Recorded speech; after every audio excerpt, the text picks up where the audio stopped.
안녕하십니까. 경향신문 구교영 기자입니다. 정치부 기자들이 모여 주요 정치인의 속내를 파헤치고 미래를 탐구하는 프로그램이죠. 인물비상구 13회 순서 시작하도록 하겠습니다. 오늘도 여지없이 이용욱 기자, 김진우 기자 나오셨습니다. 안녕하세요. 안녕하세요. 오늘 두 분 의상을 보니까 청색, 홍색, 대선 분위기가 물씬 풍깁니다. 이걸로 또 이상 이거 가지고 사과할 일은 없습니다. 윤석열 전 대통령이 드디어 이제 국민의힘을 탈당을 했는데 보니까 비상계엄에 대해서 정작 사과도 하지 않습니다. 그렇기 때문에 오늘 인물비상구에서는 내란 잔당들에 대해서 탐구해보는 시간을 갖도록 하겠습니다.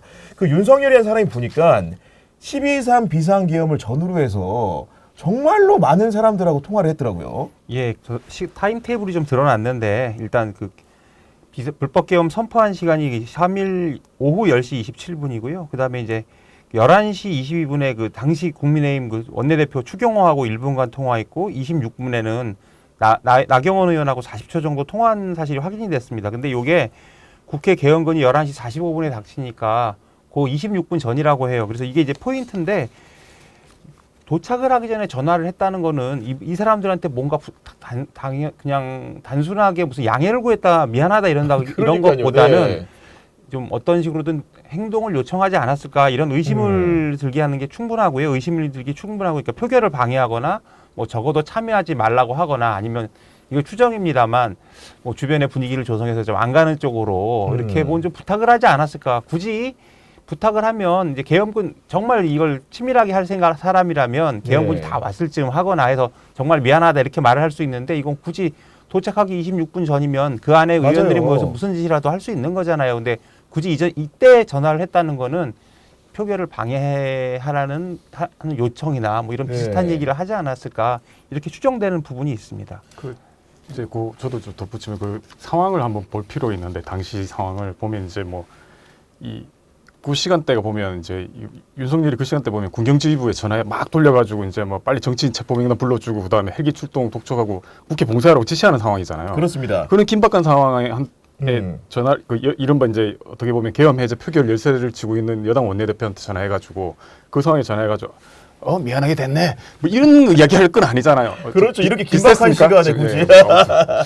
그리고 보면 그 1분 뒤에 또 이제 윤석열이 경찰청장한테 전화해가지고 국회 봉쇄 지시 내려요. 그리고 난데 3분 뒤에 나경원 의원한테 전화해가지고 또 미안하게 됐네 이렇게 한다는 게 이게 무슨 계엄이 장난도 아니고 어떻게 보면 이게 윤석열 물론 이제 뭐 아프신 분이지만 이게 이중인격자가 아니고서는 그렇게 할 수 있는 상황은 아니잖아요. 이게 정황상으로 맞습니다. 보면. 그리고 이제 추경호나 이제 나경원 자체가 대표적인 친윤 정치인이고 추경호는 당시 현직 원내대표, 나경원은 전에 원내대표를 한 사람이기 때문에 의원들을 조직할 수 있는 역량이 되는 사람이지 않습니까? 그러니까 더 의심을 받는 상황인 것 같고 어쨌든 간에 그런 사달이 있었고 추경호가 역할을 제대로 못했음에도 불구하고 이분이 사의를 표명했는데 의원들이 그걸 받아들이지가 않았었죠. 그때 받아들이지 않은 거는 국민의힘이 이후에 보여준 행동들의 일관되잖아요. 처음에 그 불법 계엄 다음 날 좀 웅성웅성하다. 그 다음 날부터 이제 윤석열 옹호하는 쪽으로 점점 목소리가 커지니까 추경호한테 물러나지 마라 이런 왜냐하면 넌 계속 윤석열을 보호해야 되니까 뭐 이런 친윤들의 무슨 작전이 있지 않았을까 이렇게 싶고 근데 다만 추경호는 뭐 그 앞에서는 내가 나라도 책임을 져야지 하는 말이겠지만 사실은 본인이 계속 그걸 달고 있으면 기자들이 물어볼 거 아니에요. 너 사실 일부러 그랬지 뭐 이런 식의 표결 방해하려고 그러니까 본인은 그런 논란이 계속 커지고 불거지고 가는 데마다 따라다니니까 내가 책임진다고 하고 숨어버리자 해서 약간 본인이 사퇴를 했지 않습니까? 재심에도 불구하고 그래서 그냥 본인이 숨어버린 게 아닌가 이런 생각을 하게 되죠. 저도 다른 관점에서 접근하면 이제 국민의힘이 지금까지 보여준 모습을 보면 그러니까 이른바 친윤계들은 이 전면에 안 나서잖아요. 그리고 이제 뭐 과거에 보면 뭐 이준석 쫓아내고 난 뒤에 김기현을 세운다든가 뭐 최근에 뭐 비건하게 한독수 세운다든가 그다음에 이제 나이만 뭐 젊은 그렇습니다. 김용태 비대위원장을 세운다든가 본인들은 전면에 안 나서였어요. 그리고 그 당시 상황에서 보면 이 지금 내란이라는 큰 상황이니까 앞에 나서기는 또 부담스러웠던 것 같아요. 그래서 그나마 추경호한테 네가 좀 남아라고 했는데 아까 이경욱 기자 말했던 것처럼 추경호 입장에서는 이러다가 자기가 완전히 그 뭐 X 되니까 네. 잠수를 탄 것 같고 국민의힘 특징이 또 그런 거잖아요. 이렇게 뭔가 일이 생기면 일단 소나기 좀 피해보자고 해가지고 보직이나 전면에서 물러나요. 그다음에 이제 약간 여론이 좀 잦아들면 이렇게 은근슬쩍 복귀하는 형태를 반복을 하잖아요. 그 최근에 저는 이제 뭐 추경호 원내대표 사퇴하고 난 뒤에 주변에다가 본인이 참 답답하다라는 이야기를 했다고 하는데 이에 비해서 최근에 보니까 또뭐 이재명 그 커피 120원 논란이 있으니까 그 동영상에다가 자기가 커피 들고 있는 동영상을 올렸더라고요. 이 보니까 이제 이게 좀 기회다 싶은 모양이에요. 보니까. 아니 그럼에도 불구하고 12월 3일에 국회에서 비상계엄 해제 요구안이 의결됐을 때 추경호는 본회의장에 없었기 때문에 윤석열과 통화한 부분에 대해서는 경찰 수사를 통해서 진상 규명을 반드시 해야 되지 않겠습니까? 그렇죠. 일단 추경호가 어떻게 방영을 했는지 이걸 한번 좀 짚어봐야 되는데 일단 전화를 받고 의총 장소로 의총 장소를 계속 4번을 바꿨습니다. 네. 근데 어떻게 바꿨냐면 시간을 말씀드리면 일단 11시 불법 계엄 선포 30분 만이 11시 3분에 이제 국회로 와라. 의원들한테 문자를 보내고 또 10분 후에는 다시 이제 국회 밖 여의도 중앙당사로 와라. 근데 국회에서 중앙당사까지 걸어서는 상당히 멀어요. 꽤 걸려요. 멀고 네. 물론 의원들 차 타고 다니지만 근데 뭐 그때 군인들 다 와 있는데 어떻게 이제 걸어 다녀야 될 상황이니까 왔다 갔다 하느라고 의원들이 정신을 못 차릴 확률이 높고요. 네. 그러다가 또 이제 11시 33분에는 예결위 회의장으로 오라고 합니다. 근데 이제 이때는 이미 이제 개헌군이 다 와 있을 상황이고요. 어쨌든 예결위 회의장은 본회의장 밖이에요. 근데 중앙당사에 갔던 의원들이 다시 예결위 회의장으로 옮기기에는 굉장히 힘든 시간이죠. 그리고 그렇죠. 또 0시 3분에는 다시 여의도 당사로 오라고 합니다. 그러니까 이게 벌써 4번을 바꾼 건데요. 그래서 이제 0시 49분에 본회의가 개의됐을 때 그 여당 의원들 50명이 지금 당사에 모여 있었다고 합니다. 그래서 추경호가 이때 한 말이 뭐냐면 이제 도저히 진입이 안 돼서 당사에 모여 있었다 이렇게 얘기를 하는데 이게 말이 안 되는 소리인 게 국민들이 나서서 싸우잖아요. 목숨 걸고. 근데 맞아요. 네. 헌법기관이면 자기들이 헌정 질서를 수호를 해야 되는데 일단 그거 안 한 거 직무유기고 윤석열이 개헌군 도착하기 26분 전에 전화를 합니다. 그러면 그 시간이면 아까도 말씀드렸지만 충분히 예상이 되는 뭐라도 할 수 상황입니다. 있는 네. 상황이기 때문에 그럼 의원들한테 전화를 돌려서 빨리 국회로 와라. 큰일 났다. 이렇게 얘기를 해야 되는데 계속 왔다리 갔다리 하면 누가 봐도 이거는 좀 뭔가 의심을 할 수밖에 없는 그러니까요. 그런 네. 상황이라고 볼 수밖에 없고요. 그래서 지금 경찰 조사가 제대로 안 이루어지는 것 같은데 특수본 뭐 이런 데서 정권 바뀌면 발본색원 해야죠. 그러니까요. 어쨌든 네. 간에 그날의 행적이라는 것은 분명히 정치 지도자로서 심판을 받아야 된다고 생각을 하고 그 추경호 전 원내대표뿐만이 아니고 이상민 전 행안부 장관이나 아니면 이제 최상무 쪽 경제부총리에 대해서도 계엄 당일에 여러 가지 어떤 역할을 했는지 여전히 명명백백하게 드러나지가 않고 있는 것 같습니다. 제가 뭐 최상무 부총리 부분을 먼저 이야기를 하면 이제 이게 비상계엄 당시 행적도 그렇고 이제 대통령 권한 대행으로서도 좀 애매모호한 태도를 취했잖아요. 비상계엄 선포 당일에 윤석열한테 이제 뭐 국가 비상 입법기구 예산 편성 등 조치 사항이 담긴 문서를 전달받았는데 이게 이제 어떻게 보면 이 내용이 이제 비상계엄이 결국에는 국회를 무력화하기 위한 거다라는 걸 보여준 결정적 증거잖아요. 그렇죠. 그런데 최 전 부총리가 이걸 보면 계속 왔다리 갔다리 합니다. 뭐 접은 종이였다가 뭐 쪽지였다가 이야기를 하고 그다음에 뭐 경황이 없어서 주머니에 넣었다. 그다음에 문서 내용에 대해서는 뭐 자세히 기억은 안 나는데 무슨 재정 자금 확보를 뭐 한 내용 정도가 기억난다라고 이야기하고 네. 그러면서 대통령이 윤석열이 보면 윤석열에 대해서 최 부총리가 계속 뭐 특별히 반발하는 모습을 이때까지 낸 적이 없는데도 불구하고 대통령이 이 문건을 줬는데 거기에 대해서 보지도 않고 자기는 기재부 차관한테 맡겼다는 이야기를 하자. 이 되게 납득하기 어려운 주장을 하잖아요. 많죠. 그래서 이게 왜 그럴까 생각을 해보면 이게 만약에 최 전 부총리가 이 쪽지 내용을 알고 있었고 이걸 만약에 적어도 거부하지 않거나 내지는 뭐 실행하기 위해서 약간 후속 조치를 취했다면 이거 내란 공모행위잖아요. 그렇죠. 그래서 법적 책임을 피할 수가 없으니까 자기가 이거 본인은 보지 않았다, 뭐 이게 대수롭지 않은 거다는 식으로 주장하고 있는 거 아니냐는 생각이 들고 그 뒤로 이제 권한대행 때서도 이제 내란 특검법 2차례 거부했잖아요. 이거 자기가 걸려 있으니까 거부한 거 아니냐 이런 생각이 듭니다. 그리고 최상목 전 부총리 같은 경우에는 기본적으로 이제 그 윤석열 정부의 중용이 돼가지고 여러 가지 협조적인 태도를 오랫동안 취해왔고 실제로 제가 듣기에는 윤석열 전 대통령이 뭐 생일을 챙겨줄 정도로 굉장히 가까운 사이라고 알려져 있지 않습니까? 그렇죠.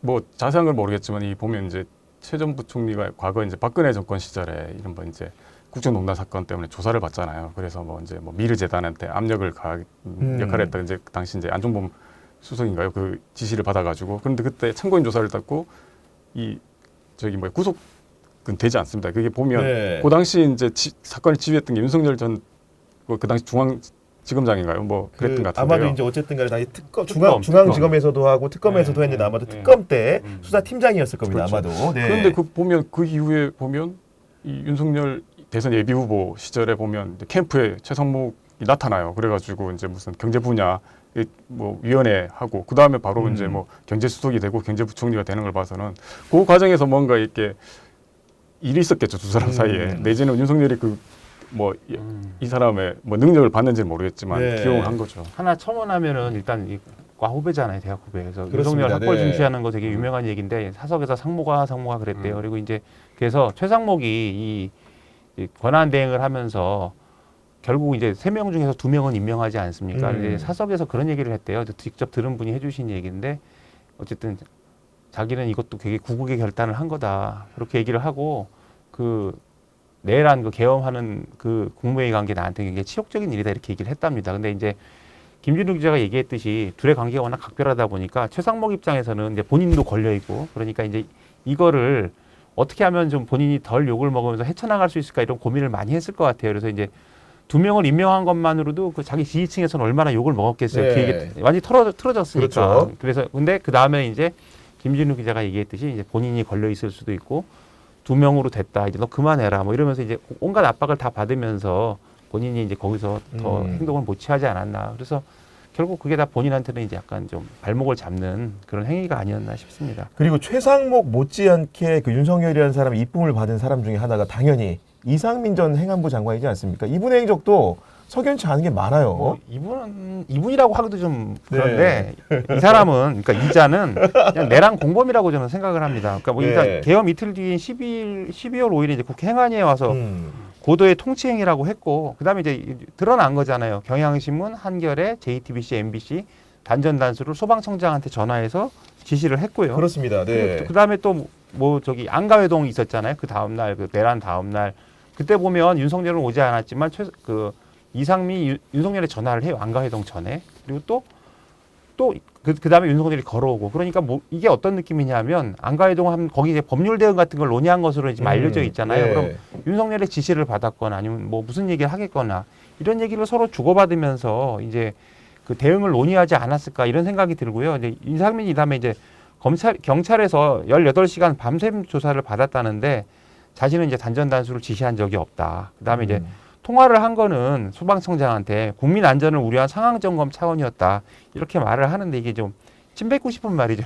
국민 안전 우려했으면 계엄하지 말았어야 되고. 그러니까요. 그러면 계엄을 하겠다고 윤석열이 나서면은 바지가랑이라도 잡고 이제 형님 안 돼. 이렇게 말을 했어야 되는데 그러진 않고 이제 와서 뭐 국민 안전을 고려했다고 하는 거는 참 우스운 얘기고요. 이제 어떻게든 자기나 살아보겠다. 내란 공범으로 되면 자기 형량도 높고 어쩌면 살아생전 이 햇볕을 못 볼 수 있으니까 사죄에 그런 말을 한 게 아닌가 싶은데 결국 이런 것들을 보면서 이제 기득권층의 알량함, 천박함 이런 걸 느끼게 됩니다. 아 그리고 게다가 재임 중에 이태원 참사 같은 굉장히 큰 죄가가 있음에도 불구하고 그 직을 계속 유지하는 신기함을 보이지 않았습니까, 이분이? 이 자가 그만둘 때 이런 말을 하잖아요. 그 행안부 장관으로 모든 순간이 행복했다고. 그래서 그때 그러니까. 저 그 말을 보고 되게 이야, 막 섬뜩하더라고 저는. 스스로 분노가 네. 일었던 게 이제 이태원 참사로 얼마나 많은 그 꽃다운 사람 국민 150명 넘게 죽고 본인은 그때 책임도 안 지고 자리 지키고 그다음에 이태원만 있는 게 아니에요. 그다음에 그 오송 지하 참사. 그렇죠. 네. 거기서도 14명이 죽었습니다. 그럼 이런 참사에 다 자기가 주무장관인데 자기 재임 중에 이렇게 큰 사건이 2번이나 일어나고 이태원 때문에 탄핵까지 됐었잖아요. 그런데 모든 순간이 행복했다고 하면 그걸 보면서 유가족들은 얼마나 마음이 쓰러져 내렸을 것이고 네. 대다수 국민들도 얼마나 화가 나겠어요. 그래서 그때 예전에 이태원 참사 때부터 든 생각인데 저 사람은 소시오패스가 아닌가. 그래서 예전에 제 칼럼에 한번 이런 말을 쓴 적이 있어요. 더 이상 저자를 보고 싶지 않다는데 요즘 이제 길에서 만나면 막 패주고 싶어요. 네. 실제로 패시면은 안 되고요, 그거는. 네. 제가 이거 덧붙이자면 뭐 소시오패스 얘기하니까 뭐 약간 뭐 아까 잠깐 말했죠 마음이 아프신 분 또 있잖아요. 이상민 장관에 대해서 네. 이렇게 무한한 후배 사랑, 그 중앙고 서울법대 내란과 후배 사랑 보여주는 분이 있잖아요. 윤석열이 보면 그 유명한 발언 있잖아요. 이상민 장관 책임론에 대해서 딱딱 발언. 이 책임이라는 건 뭐 있는 사람한테 딱딱 물어야지 그걸 막연히 책임지라고 하는 게 현대 사회에서 있을 수 있는 일이냐라고 현대 했잖아요. 사회에서 있을 수 있는 일이냐? 저그 이야기 들으면서 야 이게 너무 후배 사랑이 끔찍해가지고 몸소리가 쳐질 지경입니다. 그걸 보면. 그리고 그 어떻게 보면 윤석열 정권이라는 게 이 150명 넘게 희생된 참사잖아요. 거기에 대해서 정치적 책임을 지지 않으니까 이 완전히 괴물 정권이 됐어요. 거기 보면. 그리고 이제 뭐 나중에 그 이상민이 자기 이제 계엄 직후에 사의를 표명하니까 그거는 또 이렇게 바로 수리해주는 아주 그러니까 신속하게. 쌀쌀한 모습을 보여줬습니다. 이상민이라는 사람이 계엄 이튿날에도 안가회동을 했죠. 거기 참석자가 누구냐? 이상민이 참석을 했고 박성재 법무부 장관이 나왔고 이완규 법제처장이 나왔고 그다음에 김주현 민정수석이 나왔는데 이들 4명 중에 3명이 검찰 출신이고 우리가 김주현 민정수석 이 사람도 볼 수밖에 없지 않습니까? 상당히 좀 혐의가 짙죠. 왜냐하면 일단 그 회동하기 전에 전화를 한 것으로 알려져 있고 근데 하고 나서 한번 전화를 했던 것으로 제가 기억을 하고 있습니다. 정확지는 않은데 그래서 법률 대응을 분명히 논의했을 거고 이제 우리가 그간에 그 다음에 이제 벌어지는 일들이 있잖아요. 윤석열 그 구속 취소, 그 다음에 뭐, 그러니까 일단 그 다음에 이제 심우정 항고 포기 뭐 이런 그렇죠. 것들이 전부 다 이제 김주현의 작품 아니냐 이런 얘기를 하는데 최근에는 원래 이제 심우정은 김주현하고 굉장히 살뜰한 사이라고 그래서 근무연이 많다고 하죠. 검찰국장 할 때 검찰 과장이었다고 뭐 이렇게 알려져서 뭐 가족 같은 사이다. 이게 그 심우정이 즉시 항고를 포기했을 때 이미 나왔던 뉴스고요. 그 다음에 최근에는 이제 지규현하고 관계를 의심하는 말들이 돌고 있더라고요. 이건 설이. 네. 이건 확인된 건 아니지만 여하튼 지금 내란수계가 길을 걸어 다니고 심지어 어제 영화도 봤던데 그러니까요. 영화 보면서 웃고 졸기도 하고 참 속편한 짓거리를 하고 다니는데 이게 다 누구 때문인가 생각해 보면은 적어도 큰 그림, 밑그림은 김주현이 그린 것이 아닌가 이렇게 생각할 수밖에 없죠. 이번에 뭐 통화 내용 공개된 중에 또 좀 주목하고 싶은 것이 이제 그 당시에 이제 11월 4일 그 안가 모임 때도 통화를 했지만 이후에도 통화를 하잖아요. 이후에도 11월 6일하고 7일에 윤석열하고 김주현이 통화를 했는데 그때가 언제냐면 검찰이 특수본 만들어가지고 이제 수사 시작할 때예요. 아 본격 개시가 됐을 그 때 검찰 수사 대응을 이제 당연히 논의를 했겠죠. 그리고 이제 김용현 전 국방장관이 이제 검찰에서 준수한 내용이 있는데 그때 보면 대통령한테 이제 검찰 갑자기 셀프 출석을 했잖아요. 검찰에다가. 그러니까 새벽에. 그래서 자기가 이제 대통령한테 자기가 지금 출석해도 되냐 물으니까 민정수석하고 상의해 뭐 이래가지고 자기는 김주현하고 상의를 했다는 거잖아요. 물론 김수석은 그런 얘기 한 적 없다고 부인을 하는데 네. 이것도 이제 규명돼야 할 대목입니다. 그러면 윤석열이 사실 4.10 총선에서 패배한 다음에 민정수석실을 신설하면서 민정수석을 등용을 한 것인데 도대체 어떤 관계이길래 이렇게 중요한 자리에 김주현을 놓은 겁니까? 그때 이제 이 김주현이 임명됐을 때 상당히 말이 많았죠. 일단 없는 민정수석을 다시 지가 없앤 걸 다시 세운 것도 그렇고 그래서 가까운 것 아니냐, 막 이제 이런 관측들이 나왔었고 실제로 이제 예전에 대구지검, 서울지검에서 같이 근무했다, 뭐 이런 얘기는 있는데 사실상 둘은 되게 다르다. 뭐 구경기가 제일 잘 알겠지만 일단 저 김주현은 기획통이고 윤석열은 특수통인데 뭐 윤석열은 그 기획통 검사를 별로 이렇게 쳐치질 않는다 이런 얘기가 있고요.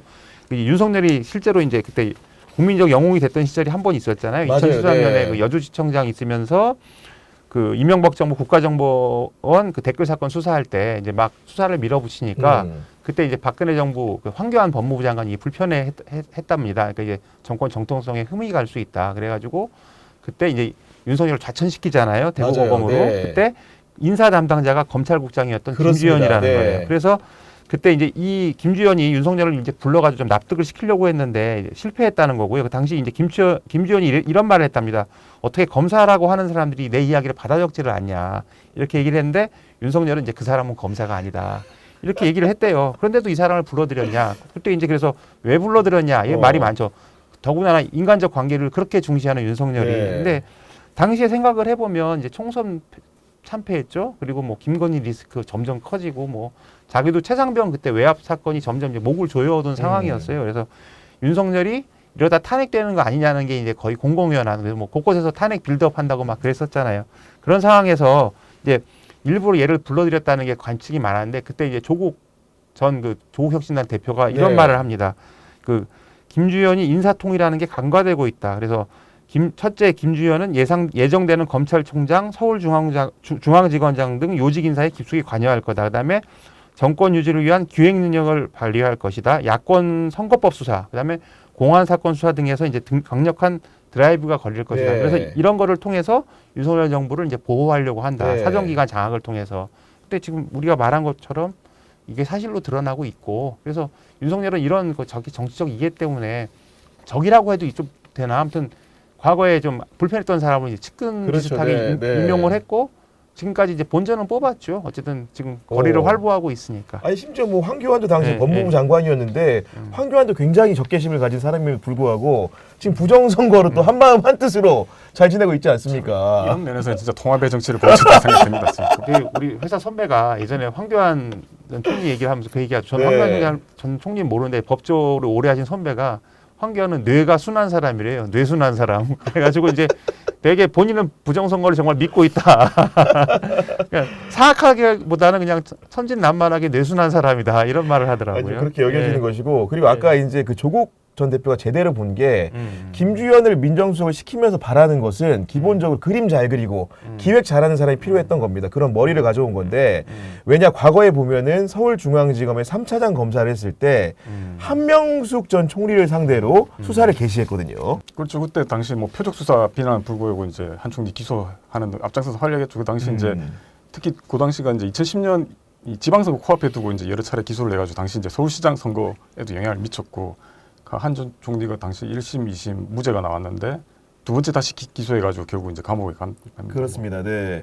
그 제가 좀 돌이켜 보면은 당시에 이제 한명숙 전 총리 사건이 두 가지가 있었어요. 첫 번째는 곽영욱 전 대한통운 사장으로부터 5만 달러를 수수했다는 의혹이 하나가 있었는데 이 첫 번째 수사를 당시에 서울중앙지검 특수 2부에서 했습니다. 근데 특수부에서 한 수사기 때문에 정권 초반의 수사였기 때문에 굉장히 탄력을 받았는데 당시에 법원으로 사건이 갔죠. 한명숙 사건이 갔는데 당시에 재판장이었던 김영두 부장판사가 무죄 판결을 하면서 후폭풍을 크게 불러왔어요. 그래서 당시에 김주현 3차장이 권호성 그 특수 2부장과 함께 기자실에 내려와가지고 여러 가지 입장을 냈던 기억이 나는데 그 이후에 이제 다른 별개의 사건으로 다른 부장검사가 수사한 사건으로 한명숙 총리가 유죄를 받긴 했지만은 여간 그런 영향이 있고 정권 초반에 그런 그 야당을 상대로 한 수사를 했던 전력이 있는 사람이다. 이런 설명을 좀 드릴 수가 있을 것 같은데 김주현 그 수석 같은 경우에도 지금 세월이 흘러가지고 민정수석이 되는 과정에서도 갖은 의혹에 시달렸고 특히나 이제 한겨레 신문 같은 경우에는 자녀의 문제를 또 제기하지 않았습니까? 예, 그 2012년도에 딸이 이제 그 고려대 미디어학부 3학년 재학할 때 이제 김현장에 인턴으로 근무를 했다는 사실이 알려졌는데 이때 이제 그 김주현 수석이 법무부 기획조정실장이었다고 합니다. 근데 일단 전공하고 아무 상관이 없는데 별도의 그 채용 공고도 없이 인턴으로 채용이 됐고 이제 김수석 딸은 이후에 성균관대 로스쿨 그다음에 뭐 이제 뭐 헌재 재판연구원을 거쳐서 2023년부터 이제 김현장에서 근무를 하고 있다고 해요. 그런데 그 딸이 그때 이제 김주현 수석은 뭐 딸이 절차에 따라 진행한 거고 관여한 바가 없다 했는데 전공도 아니고 아무 적합성이 없을 텐데 이게 말이 되는가 싶습니다. 그래서 이거는 뭐 이제 보통 심우정도 그러잖아요. 딸이 이번에 뭐 그러니까, 네. 외교부 인턴 간 거 뭐 나는 아무 관여 안 했다 같은 거로 봐요. 그래서 이게 말이 되는 소리인가? 어쨌든 그 고위층 자녀들이 특히 법관 법조 직영에 있는 사람들은 법조 네. 직영에 있는 사람들이 보면 김현장 이런 데를 잘 활용을 해서 자녀들한테 어떤 스펙을 만들어주는 일을 네. 좀 하는 것 같아요. 이게 예. 무슨 루트가 된 것 같다는 생각도 좀 들고 그때 이제 보도를 보면 김현장 측이 이제 해명을 한 게 이 학부생 인턴은 이메일이나 전화 등으로 문의를 받아가지고 지원자들한테 따로 절차를 안내해가지고 공정하게 선발한다라고 했는데 당시 선발 절차나 규모에 대해서는 밝히지 않습니다. 그런데 이게 절차가 과연 공정할까? 누가 봐도 이거는 뭐 검찰 고위직 자녀에 대해서 네. 약간 짬짬이 채용이잖아요. 그렇게 진행을 맞아요. 여직을 네. 넘어가고 그 김수석 딸은 아까 말했던 것처럼 김현장에서 근무했는데 당시 김수석이 또 민정수석 임명 때까지 김현장에 있어서 뭐 부녀가 같이 이제 또 김현장에서 근무하는 기간이 있었습니다. 그 이메일 전화로 받았다는데 이메일하고 주소하고 전화하면은 다 봅니까? 아버지가 야 우리 딸이 보내니까 뭐 네. 이런 게 아니면 김현장이 이렇게 친절한 곳인가요? 뭐 그런 식으로 하면 모든 사람이 다 지원 한번 해보겠네요. 그러니까 이분이 사실 김주현이라는 사람의 인생이 참 이렇게 뭐 여러 가지인데 법무부 차관도 했잖아요. 대검 차장도 했습니다. 쉽게 얘기해서 장관하고 총장 빼곤 다 해본 사람이고 두루 이제 발이 넓고 정권에 보면 굉장히 용이하게 어떻게 선도 잘 되는 사람 같고 이런 능력이 있기 때문에 아마도 윤석열이 공공한 상황이 왔을 때 김주현을 기용하지 않았나 싶고 그리고 이제 김주현과 함께 거론할 수 있는 사람이 대통령을 가장 가까운 거리에서 보좌하는 게 누굽니까? 비서실장 아니겠습니까? 정진석 비서실장 이분도 책임이 있지 않겠습니까?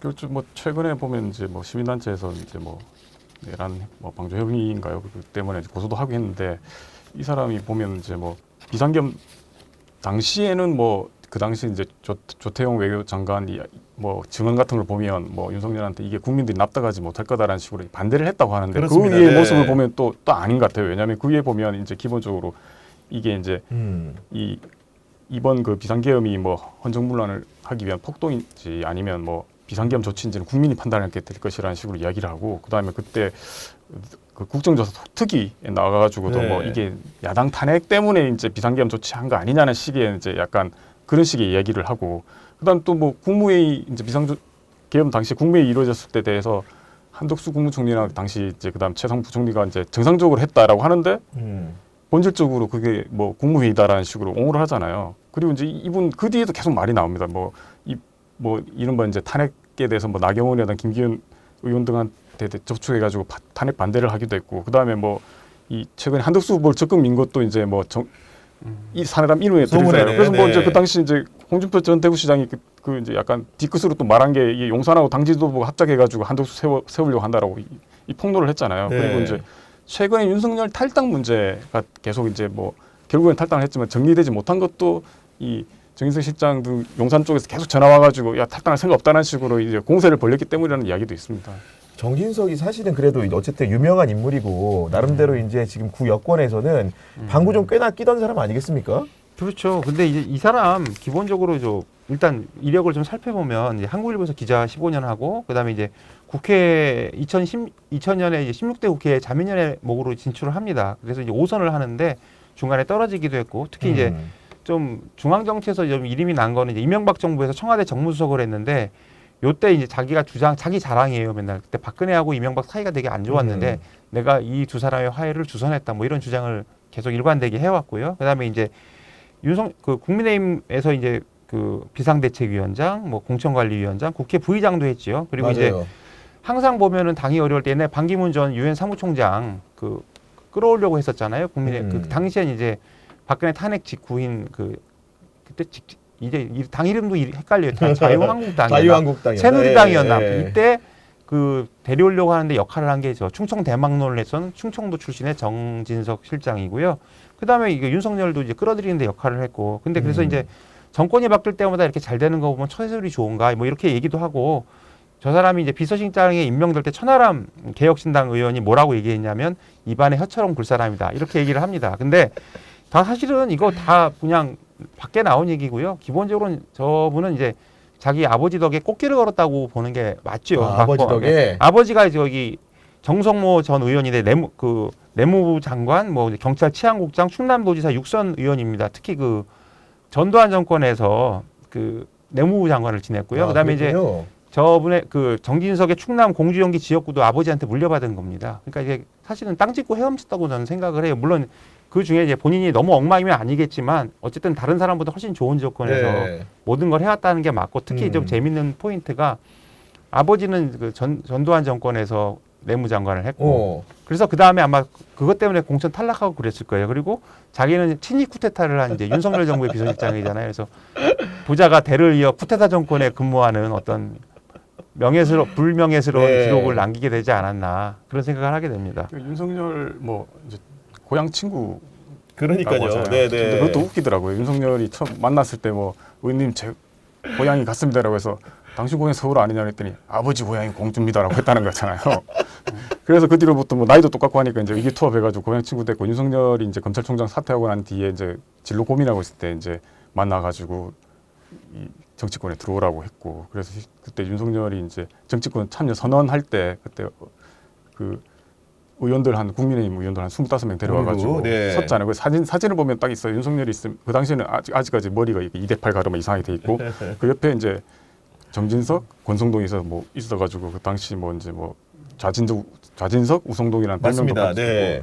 근데 자기는 뭐 그런 이야기를 하더라고요. 뭐 원조 윤핵관이라고 하니까 기자들한테 자기는 그게 아니고 원조 윤핵관을 부르지 말고 윤백관이라고 해달라. 그래서 뭐 윤석열을 위해 백의 종군하는 관계자라고 해달라고 하는데 최근에 보면 이제 어떻게 하든지 이제 윤석열 일병 구하기라도 하고 싶은 것. 윤석열 일단 미필이가 일병은 아닌데 아무튼 윤석열 구하기를 하려고 하는 것 같은데 이게 백의 종군이 아니라 이게 잘못된 종군이잖아요. 그리고 그러니까요. 어떻게 보면 네. 선을 넘어도 한창 넘었고, 그리고 이제 정진석 비서실장이 비서실장 1년 전에 됐을 때 그 당시 이제 총선이 떨어졌잖아요. 그래서 저는 이 사람 이제 정치 인생 끝났나 싶었는데 이제 비서실장으로 화려하게 부활을 했는데 그 당시 기자들한테 그런 이야기합니다. 이렇게 이 대통령께서 더 통합의 정치를 이끄는데 미력하나 노력을 하겠다. 그리고 오직 국민의 눈높이에서 객관적 관점으로 말씀을 드리려고 노력하겠다고 했는데 이 말 다 지금 빈말이 됐습니다. 아니 그리고 저는 일단은 그 뭐 윤석열하고 김건희가 계속 노무현 그 전 대통령 파리를 많이 했잖아요. 근데 비서실장 국정 2인자에 노무현 전 대통령 명예훼손한 사람을 안 친다는 것 자체가 그 사람들이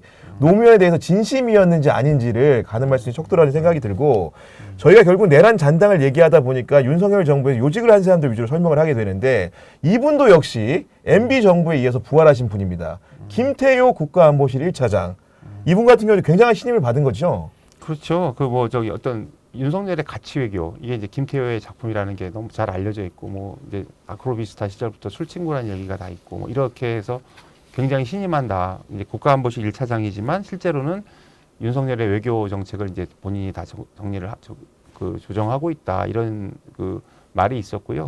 그 내란 그 전후에서는 이제 알려진 얘기는 김태효 차장이 이제 기자들하고 식사를 하고 있었대요. 그러다 이제 전화 받고 들어갔다. 그러니까 네. 이렇게 지금 알리바이는 돼 있습니다. 그런데 그래서 이제 근데 그 이후에 이제 뭐 의혹이 제기된 게 이제 정동영 의원이 이 얘기한 겁니다. 그 김태효가 비상계좌 해제 다음 날인 그 4일에 당시 그 필립 골드버그 주한 미국 대사하고 통화하면서 반국가 세력 척결을 위해 계엄 선포가 불가피했다 이렇게 주장을 했다고 하는데 그러니까요. 네. 대통령실은 이제 뭐 계엄 선포 당일 밤에 통화한 것은 맞으나 이 발언을 하지 않았다 이런 얘기를 하고요. 또 하나는 이제 김태효가 2023년 6월에 그 북파 공작 부대 그 HID 그 강원도에 위치한 거기 네. 방문해서 훈련을 점검을 했는데 그 이후에 이제 HID 출신 그 장교가 안보실에 배치가 됐다고 합니다. 그래서 안보 현안 대응팀에서 근무하게 된 건데 이분이 이 사람이 거길 왜 갔는지 그래서 이 행보 자체가 이제 내란을 염두에 둔 것 아니냐 네. 사전 준비 아니냐 이게 이제 야권의 의혹 제기인데 뭐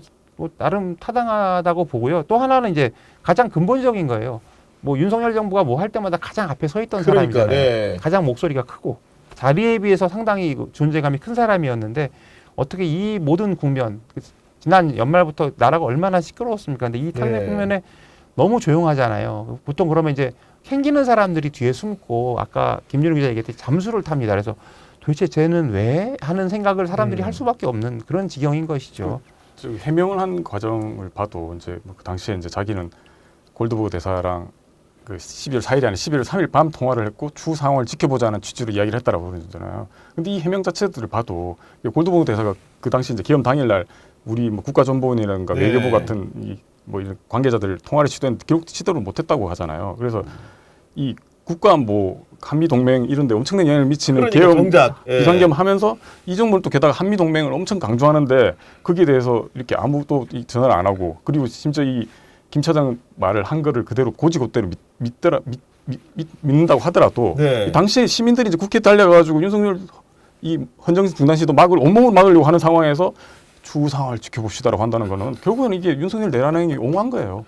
그리고 이 사람은 가만히 있어도 모자란 사람인데 최근에 한미 통상협상이 진행 중인데 그 와중에 자기가 뭐 조선업 관련된 논의를 할 것처럼 얘기를 하다 보니까 파면된 정부가 무슨 협상을 하고 하물며 김태효가 나와서 하냐 이런 질책이 이어지고 있습니다. 대단히 부적절하죠. 그래서 이건 뭐 제가 말하는 것보다 그냥 뭐 조국혁신당 김준영 의원 말을 그냥 네. 인용을 하면 내란을 기획하고 외환을 기획하는 혐의자가 몰래 협상단을 따라 미국에 갔다. 뭘 또 약속했을까? 그는 한미일 동맹을 주장해왔고 일본 자위대의 한반도 상륙을 주장해왔던 인물이다. 이들이 내란과 외환은 우리나라를 망칠 것이다. 우리가 지켜내자. 뭐 이렇게 말을 가름하고 싶습니다. 이 정부들 보면 뭐 아까 그 김태효 차장 이야기도 있지만 지난번에 뭐 한미 협상 관련 관세 협상 관련해 가지고도 왜 스콧 베서트 미국 재무장관이 그 이야기를 하잖아요. 그러니까 한국 정부가 대선 전에 미국과 무역 협상을 성과를 가지고 선거운동 하려고 한다. 네. 그래서 뭐 논란이 됐죠. 이게 진짜냐 아니냐 가지고. 근데 만약에 이게 파면당한 정권 인사들이 한미 뭐 관세 협상이든 안보 협력이든 이런 걸 정치적 목적으로 가지고 개입하려고 하는 이게 수사 대상입니다. 이거 보면. 당연히 그렇다고 보여지고 기본적으로 이제 그러면은 김태효가 MB 때 잘 나갔던 건 알았는데 윤석열 정부에서 잘 나간 이유 결국은 윤석열과 어떤 관계가 있기 때문에 잘 나갔냐는 의심을 사람들이 할 수밖에 없거든요. 알려진 것만 얘기하면 뭐 2021년 초에 알았다. 그래서 당시 이제 윤석열이 외교안보 분야 자문을 맡았는데 이때 관계가 시작됐다. 뭐 대충 그림은 타당해요. 왜냐하면 윤석열이 정치권에 들어왔을 때 달라붙기 시작한 게 그 과거 이명박 떨거지들 친이계들이었거든요. 근데 김태효가 과연 그것만으로 알게 됐는지는 불분명하나 어쨌든 이때부터 그 외교안보 자문을 받으면서 관계가 시작됐다는 게 이제 공식적인 얘기고요.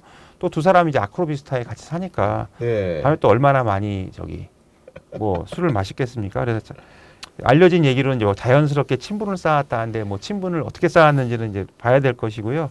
이 때문에 이제 윤석열의 외교안보 정책 우리가 이제는 실체를 알 수 없는 가치 외교는 당연히 김태효의 작품이다 이렇게 보는 게 맞고요. 여기서 하나 짚을 게 제가 아는 분 중에 이제 김태효하고 대학 동기인 분이 계세요. 친한 형님인데 서강대 정치외교학과. 근데 그래서 그때 김태효가 그랬답니다. 이제 있는 집 자식이고 그러니까 이제 강남 애들끼리 따로 놀았대요. 그때 이제 돌 안 던지면 이상한 시절이었는데 그런데 이상우가 저 김태효가 누구의 수제자였냐면 당시에 서강대 교수하던 이상우 교수라고 이제 보수학자 되게 거두가 계시는데 이분이 그 가치외교 이렇게 그런 얘기를 많이 하셨대요. 그래서 그거를 수제자인 김태효가 받아서 이제 그걸 본인이 폈고 그걸 갖다가 이제 윤석열한테 이식을 했다 이렇게 보는 게 굉장히 타당한 것 같습니다. 그리고 아크로비스타 얘기하시고 생각나는 게 윤석열이 이제 파면된 다음에 사저로 돌아왔는데 그날 꽃다발을 준 사람이 김태효. 누군가 봤더니 김태효 모친이고 심지어는 현수막까지 걸어가지고 입주자들로부터 항의를 크게 받지 않았습니까? 그런 생각이 들고 그리고 이제 인연이라고 할 만한 것들이 이제 김태효 부친이 또 검찰 출신이잖아요. 그래서 그렇군요. 네. 뭐 고검장 90년대까지 고검장까지 했으니까 그런 인연도 있으니까 어떻게 보면 좀 계속 뭔가 동네 뭐 주민에다가 아버지는 검찰 출신 이러니까 자연스럽게 접근할 수 있는 이 관계가 됐던 것 같아요. 그래서 이제 저는 이제 아까 이용욱 기자 잠깐 얘기했지만 김태효가 들어오면서 같이 외고 이런 거면서 이제 가장 이제 컸던 게 이제 한미일 협력 이제 내세우면서 이제 한일 관계 개선에 이제 맞아요. 뛰어들잖아요. 그래서 이제 뭐 아시겠지만 뭐 물컵반을 먼저 우리가 채우면 일본이 채울 거라는 무슨 물컵 반론인가 뭐 이런 걸 내세워가지고 아직도 안 채우고 있죠 지금. 네. 일본 전범기업 참여 없이 제3자 변제 방안 밀고 나갔잖아요. 그 와중에 지금 이제 뭐 강제징용 뭐 할머니들은 계속 돌아가시고 그런 상황이고. 근데 이제 이런 인식이 보면 김 차장이 옛날부터 계속 주장해 왔던 거예요. 뭐 교수 시절에도 보면 한반도 유사시 자위대 개입 같은 걸 이야기를 했고, 그다음에 뭐 이명박 정부 당시에도 이제 뭐 대외 전략 비서관 이런 거 하면서 이제 외교 실세 이름 날릴 때도 보면 그 당시 한번 논란이 돼가지고 사퇴했던 계기가 그거잖아요. 한일 그 군사정보보호협정 질소미아 그거 했다가 사퇴했던 계기도 하고, 그리고 이분도 보면 또 그런 논란도 있었죠. 이제 그 당시에 뭐 그 MB 정부 때 이 북한에 대해 강경책 내었는데 알고 봤더니 북한하고 그 어디 중국 어디서 만나가지고 그 북한이 깠잖아요. 이름을 직접 깠어요. 김태우랑 뭐 이런 식으로. 네. 그런 상황인데 결국은 김태우가 이제 예전부터 보면은 뉴라이트 운동에 이제 적극적으로 관여도 했고, 그리고 심지어 최근에는 뭐 중요한 건 일본의 마음, 뭐 중일마 이런 발언까지 해버립니다. 이번에 호가 돼버렸죠, 중일마. 근데 이제 본인이 뉴라이트는 자기가 참여한 게 아니다. 그러니까 이명박 지지하는 뉴라이트 지식인 백인 선언에 이름을 올려서 이제 나왔는데 실제로 자기가 한 건 아니다. 나는 이름을 올렸지만 활동한 적 없고 그때만 해도 뉴라이트가 이제 혁신적인 깨끗한 우파라고 봤는데 이제 변질되고 악용되어서 나는 뉴라이트와 무관하다 이렇게 얘기를 하고요. 이제 우리가 이제 잘 알려진 저분의 중일마 이게 이제 갑자기 튀어나온 게 아니고 아까 김준우 기자도 잠깐 얘기했지만 급변하는 한반도 정세 그리고 북한 위협에 대응하기 위해서 일본과 안보 협력이 필요하다. 이게 이 사람의 일관된 주장이고요. 그다음에 시카고 대학교에서 박사학위를 받았는데 그때 논문 주제도 일본의 외교안보 정책이었다고 합니다. 그리고 이명박 정부 시절에는 그 2009년 그 나카소네 전 일본 총리가 세운 세계평화연구소에서 매년 선정하는 차세대 지도자상을 받았다고 해요. 네. 일본이 인정하는 차세대 지도자죠. 그래서 그리고 아까 말씀드린 이상우 교수 이 양반이 맨날 얘기한 게 뭐냐면 21세기 냉전의 핵심은 이념과 체제 이런 말을 합니다. 그러니까 이게 전부 다 이어져 내려오는 거예요. 그래서 이제 친일도 그렇고 뭐 가치외교도 그렇고 전부 다 이제 김태호에서 비롯된 게 아닌가. 아니 우리가 아까 김주현 얘기할 때도 이제 윤석열이 관계 맺음을 하는 방식이 좀 이상하다고 했는데 김태호도 보니까 윤석열이 서울중앙지검장을 할 때 국군사이버사령부의 댓글 사건을 수사했고 당시 김태호의 혐의는 청와대와 국방부 사이에서 가교 역할을 했다는 혐의로 기소가 됐고 결론적으로 그 혐의에 대해서는 무죄를 받았지만 똑같이 붙어서 기소했던 다른 혐의로 뭐 군사 기밀을 유출한 부분에 대해 가지고 이제 유죄를 받은 것 같은데 어떻게 보면 자기가 벌한 사람이잖아.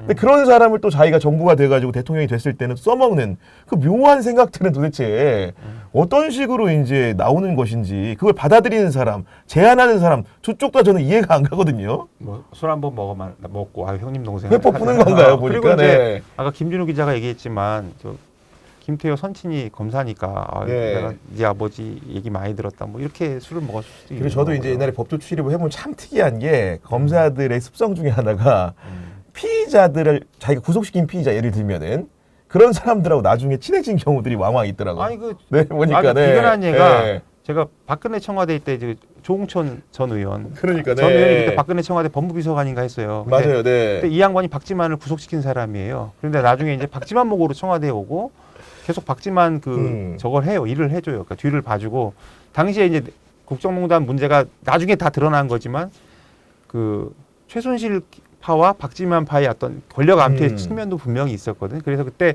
보면 박지만을 대변한 조홍천이 이거를 이제 최순실 쪽을 치기 위해서 건넸다는 이런 식의 이제 그림을 이제 와서 그리는 사람들이 있어요. 저도 이제 그게 상당히 그러네요. 그려지고 근데 네. 제일 신기한 게 그때 그런 거였습니다. 본인이 구속시켜 놓고서 왜 본인이 박지만을 이렇게 케어하고 있는지 케어하고 있는지. 예.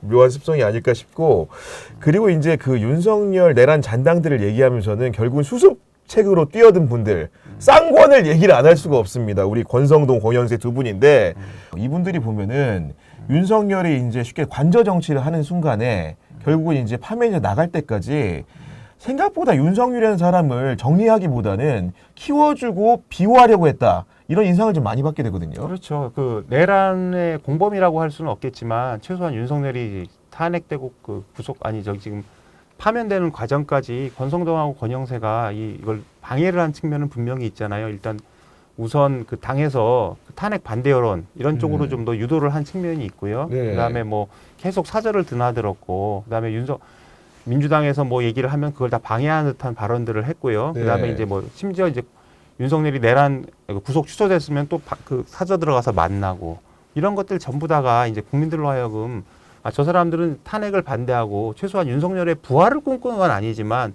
여하튼 뭐 최소한 윤석열을 보호하려고 하고 네. 내란 사태를 갖다가 조금 더 이렇게 화장이나 어떤 그 위법성 이런 것들을 희석시키고 결국은 윤석열을 어떤 식으로든 보호해서 그 윤석열 보호가 윤석열 개인의 보호인지 아니면 자기 세력의 보호인지 아니면 자기 당권의 욕심인지는 모르겠으나 어쨌든 그 내란이 종식되는 과정에서 윤석열이 파면되고 윤석열이 이제 탄핵되고 파면되는 그 과정에서 계속 방해 공작을 폈다고밖에 볼 수 없는 것이죠. 결국은 예. 이제 대선을 코앞에 두고 국민의힘 후보인 김문수 후보의 지지율이 지지부진한 것도 결론적으로는 이제 와서 윤석열을 정리하려고 하니까 안 되는 거고 그 얘기는 권성동, 권영세 있을 때 정리를 제대로 못한 업보를 그대로 고스란히 받아치르고 있는 거 아니겠습니까? 그렇죠. 그 뭐 아까 잠깐 이목 기자 이야기했지만 이 이제 쌍권 지도부가 그 당시에 이제 국힘 의원들이 이제 윤석열 찾아가고 아스팔트 집회 나오고 이런 데 대해서 뭐 맞거나 그런 말을 전혀 안 합니다. 오히려 뭐 그 의원들 개인 자유니까 우리가 어떻게 할 수 없다라고 하면서 사실 그게 지도부로서 그런 것들을 입장을 정하고 우리 당은 어떻다라고 말하는 게 어떻게 보면 정당 정치의 어떤 하나의 모습일 수도 있는데 그런 것들을 안 했고 그게 결국에는 아까 뭐 이용 기자 잠깐 얘기했지만 윤석열이 이제 어떻게 보면 지금 부정선거 주장하는 영화를 보게 되는 그런 영화 보니까 당에서 뒤늦게 뭐 윤석열 다시 뭐 깜빵 보내야 된다고 하는데 그것도 보면 일부 목소리밖에 없어요. 어떻게 보면 지금 국힘이라는 조직 자체가 그러니까 정당 자체가 윤석열 지지하는 아스팔트 세력들이 들어오도록 만들었고 그 사람들이 그러니까요. 목소리를 내게 했고 그게 어떻게 보면 김문수 후보 뭐 중간에 한덕수 후보를 어떻게 해보려고 했지만 안 됐지만 김문수 후보의 상당 부분 지지율을 그 사람들이 갖고 있는 거잖아요. 그래서 어떻게 보면 이 대선 후에도 과연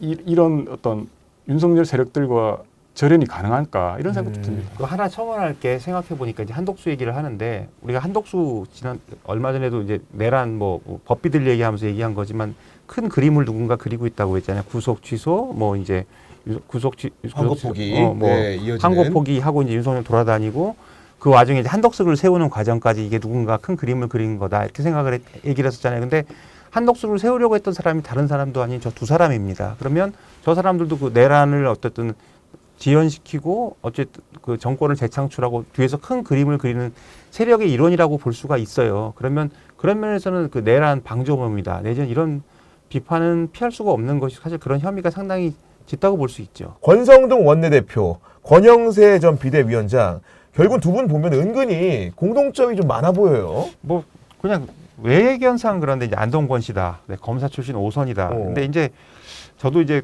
국민의힘을 오래 출입한 건 아니고 겉다리식으로 봤는데 두 분이 이제 두 사람이 사실 보이는 건 되게 달랐어요. 이제 권성동 의원은 강성 친이계고 이명박 정부 시절에 보면 좀 이상한 소리 많이 하고 권영세는 제가 그냥 사석에서 저녁 자리에서 몇 번 봤는데 굉장히 중도적인 사람이에요. 아, 그래요? 네, 네. 그래서 그렇고 뭐 그래서 경향 한겨레 기자들도 배척 크게 하지 않고 네. 심지어 이런 건 너네들이 보도해야 해 하면서 얘기를 해주는 그 정도의 사람이었던 것으로 기억을 합니다. 근데 네. 어떻게 저렇게까지 됐는지 본인의 어떤 이미지를 다 허물어뜨린 거죠. 지금 네. 보이는 모습들은. 공통점이 있죠. 두 사람이 보면 기본적으로 윤석열하고 또 개인적인 인연이 있지 인연이 않습니까? 그렇죠. 네. 권영세는 뭐 기본적으로 서울법대 2년 선배고 같이 뭐 사법시험도 준비해가지고 그 이후에도 검사로 취직할 때도 서로 뭐 그 계속 인연을 이어왔다고 하잖아요.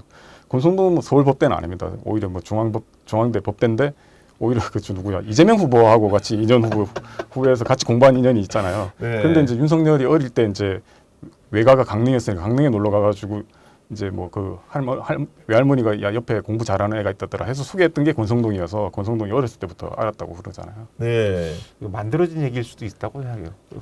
어떻게 그때 이거 어렸을 때 어렸을 어떻게 때 얘기를 아냐. 다 기억을 합니까? 뭐 이제 네. 서로 관계를 만들려고 하다 보니까 아니 그리고 이제 권성동이나 권영세 같은 경우에는 여하간 두 분 다 또 공통점이 검사 출신이라는 거지 않습니까? 나중에 정치 입문은 두 분 어떻게 하게 된 겁니까? 그 권성동 같은 경우는 이제 검사 그만두고 이제 변호사 활동 좀 하다가 바로 이제 당시 한나라당에 입당을 하거든요. 입당했는데 이제 2008년인가요? 그때 이제 입당했는데 아마 그 당시 국회의원 선거를 좀 노리고 했는데 그 강릉에 이제 예비 후보로 등록했는데 뭐 여하튼 공천을 받지는 못합니다. 아 처음에는 네. 그 뒤로 이제 무슨 일이 일어나냐면 이제 한나라당 당시 이제 대선 경선 진짜 이 이명박 박근혜가 피 터지게 싸울 때였는데 그 당시에 이제 이 당 검증위원으로 이제 참여해가지고 아 그랬군요. 이명박 후보 BBK 의혹을 온몸으로 막아내가지고 당시 이제 강성 친이계로 이제 자리매김하죠. 네. 그 뒤로 이제 바로 이제 강릉 재보궐선거가 2009년에 있어가지고 출마해서 당선돼서 이제 21대 국회까지 내리 사선을 합니다. 그래서 이제 뭐 그 뒤로도 이제 여러 뭐 의혹절을 겪죠. 뭐 아시겠지만 박근혜 탄핵소추위원 당시 법사위원장이었으니까 했다가 이제 뭐 탈당했다가 다시 돌아오고 그 뒤로 이제 21대 총선 때 이제 당에서 박근혜 이제 탄핵 경력 이후로 이제 공천을 안 주잖아요. 근데 다시 탈당해요. 그래서 당시에 무소속으로 당선돼가지고 돌아옵니다. 어떻게 보면 이제 이 지역구 관리하나는 되게 잘하는 사람이다. 그러니까요. 뭐 네. 그래서 뭐 그때 뭐 알지만 뭐 공무원 시험은 권성동 해가지고 뭐 하여튼 뭔가 이렇게 청탁 같은 것도 뭐 잘 받아들여주기도 하고 강릉형 KTX 유치도 뭐 권성동이 했다고 그러잖아요. 맞아요. 네. 그 당시에 뭐 그런 이야기도 있었잖아요. KTX가 이제 주말에 이제 두 대가 이제 서울에서 부산 갈 때 무정차로 강릉까지 가거든요. 그 무정차로 간다는 거는 그 중간에 있는 다른 역들의 사람들 아무도 못 내리는 거예요. 엄청난 편이죠. 네. 그래서 그때 그걸 이제 권성동 당시 원내대표였으니까 그 입김이 있었던 거 아니냐 해가지고 뭐 여당 실세가 이제 철도를 사유한다는 비판이 나왔고 그리고 이제 이거는 이제 정책에서 뭐 잘 도는 이야기지만 이 강릉이라는 데가 이른바 권성동 그 의원 친척들이 주요 업체들을 장악하고 있어가지고 뭐 근데 민주당 쪽에서는 뭐 플래카드 하나 만드는 것도 힘들다. 그래서 강릉은 권씨 왕국이라서 저 뭐 이번 대선하고 무관하게 다시 살아올 거라는 이야기도 있어요. 이렇게 하니까 지금 갑자기 생각나는 얘기인데 예전에 최현희 전 의원이라고 계셨어요. 오, 예. 근데 이분이 그 술자리에서 여기자 성희롱 사건으로 이제 출당됐죠. 탈당이 되는지 출당이 되는지 근데 공천을 안 줬는데 무소속으로 계속 살아옵니다. 근데 그때 들은 얘기 돌았던 소문이 이분이 지역 관리를 굉장히 잘한대요. 그래서 그 지역구가 어디인지 거기 강원도 어디인데 가면은 그 최현희 도로가 있답니다. 차 하나도 안 다닌대. 그래서 그리고도 무소속으로 몇 번을 더 해요. 그러니까 이제 대단한 생존력이죠. 강원도에서는 강원도 이제 지역을 얘기하는 거 아닌데 그쪽에서는 지역 관리 잘하고 이제 주변에 잘하는 이런 사람들이 좀 더 인기가 있지 않나.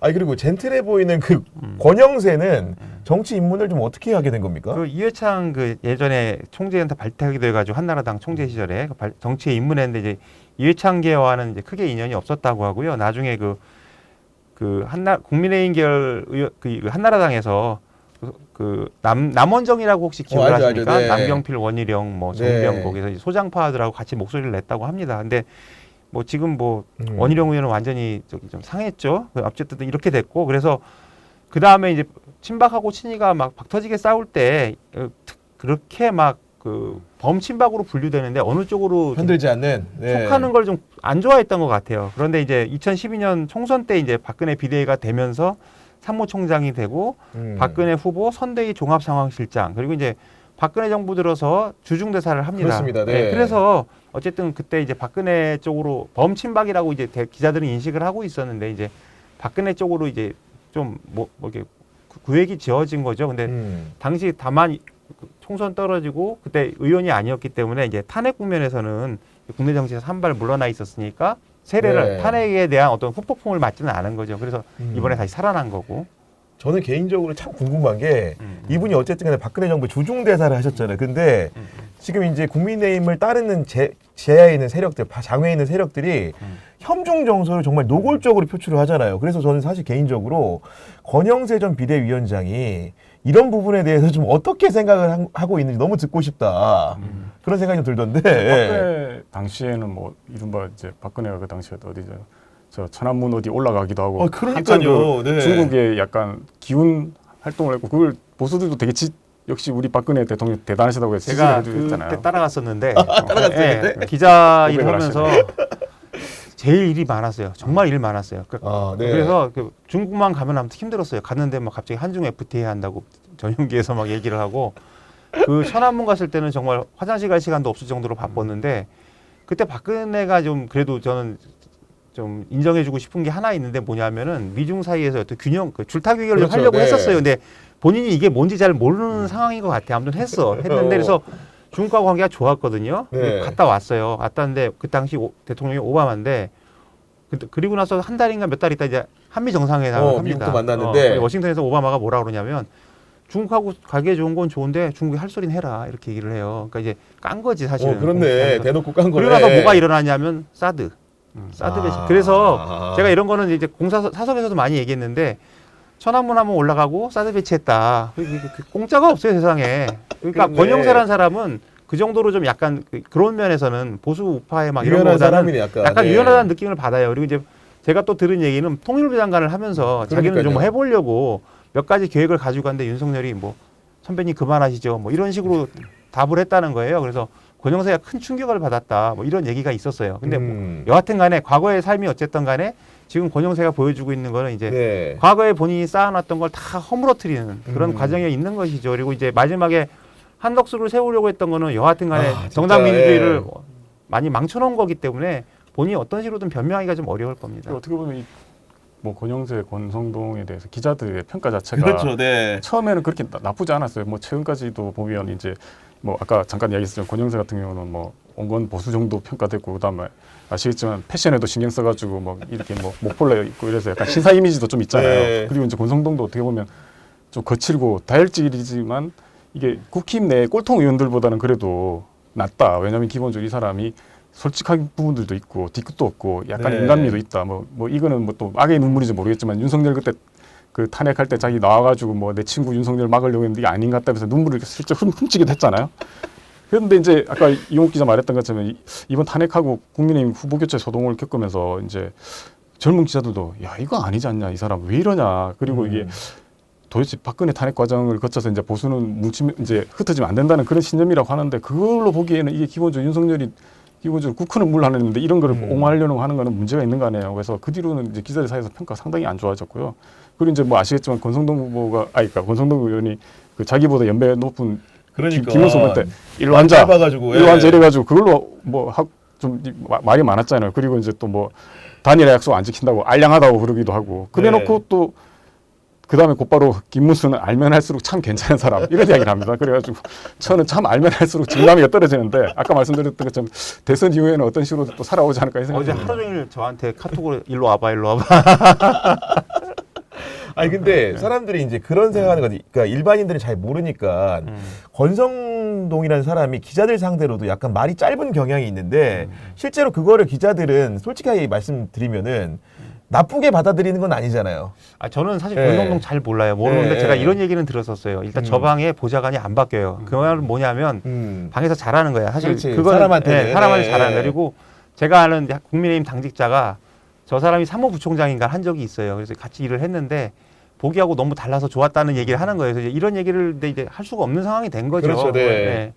어쨌든 근데 저는 이제 이 모든 게 사실은 다 당권 노리고 하는 게 아닌가. 윤석열 이후에 이제 당권을 먹어야 되는데 당권을 먹으려면 친윤계 아니면 이제 강경 보수의 눈치를 볼 수밖에 없다고 보고 그런 차원에서 저 사람들이 저렇게 지금 뭐 엇나가는 행보를 한 게 아닌가 이런 생각이 듭니다. 네. 마지막으로 인물비상구의 시그니처 코너죠. 한 줄 평 두 분께 들어보도록 하겠습니다. 네, 뭐 저는 내란 잔당들은 두더지다. 땅 속에 숨어 있지만 다시 나올 날을 호시탐탐 노리고 있다. 그런데 머리 쳐드는 순서대로 박멸이다. 일로 앉아. 뿅만치 좀 맞자. 오늘도 대단한 거 준비해 오셨습니다. 지금 이용수 선배 부담될 겁니다 아마. 저는 그냥 얘들아 학교 가자.